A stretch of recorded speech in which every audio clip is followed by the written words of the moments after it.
Hashika tengah buat apa ni? Oh, hai. Saya tengah basuh baju. Mana ada? Kamu kan tengah baca buku. Yelah, memanglah saya tengah baca buku.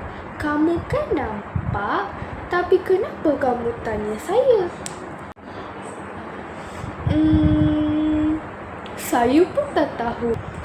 Aduh. Awak baca tentang apa tadi? Oh, saya tadi tentang baca macam mana ikan tidur.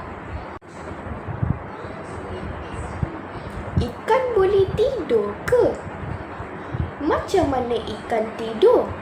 Bolehkah awak terangkan untuk saya? Tentulah boleh, untuk kamu dan untuk semua. Sebenarnya, ikan tidur dengan cara yang berbeza daripada manusia. Mereka tidak mempunyai kelopak mata untuk menutup mata. Jadi, mereka nampak seperti berjaga walaupun sedang tidur. Inilah beberapa cara ikan tidur. Kurangkan pergerakan, kurangkan tindak balas, pilih tempat selamat dan tidur bergantung kepada spesies. Oh, terima kasih Hashika untuk menerangkan tentang macam mana ikan tidur dan ikan akan tidur atau tidak. Sama-sama.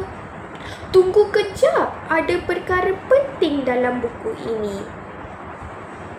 Tidur ikan lebih kepada keadaan rehat di mana otak dan tubuhnya berada dalam mod tenaga rendah. Itulah perkara penting yang dalam buku ini. Wah, menariknya perkara ini. Menarik kan? Bye. Oh, bye semua.